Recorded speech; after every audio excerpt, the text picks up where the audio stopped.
He stuck his tongue out at the bottle. After shaking it hard, he only got a few drops of water. The man felt utterly hopeless. This was the 6th day he had been trapped. He forgot to remove the key when he went inside.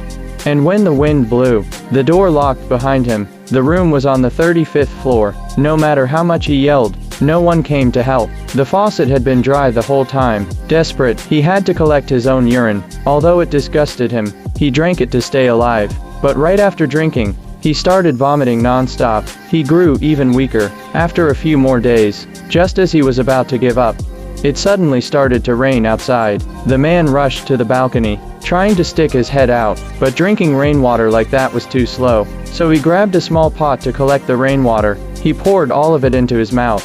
Then he took out every bottle he could find, and even dismantled the toilet tank. Next, he found a pipe, and used it to direct the rainwater into the tank. The water flowed out through the pipe. Soon, he had a whole bucket of water. Finally, he tipped over the fridge and stored the water inside. At least the water problem was solved for now. The next day, a bird flew into the house. To the man, this was a feast. He put the bird on the fire to roast. After it was cooked, he put it on a rack. Then he went to the kitchen to grab a plate. When he came back, he found a rat gnawing on his roasted meat. The man was furious and chased the rat, but after calming down, he picked up the rat-chewed meat and started eating it. He still wanted to survive. The man adjusted his mindset. He realized that calling for help at this height was impossible. If he wanted to stay alive, he had to rely on himself.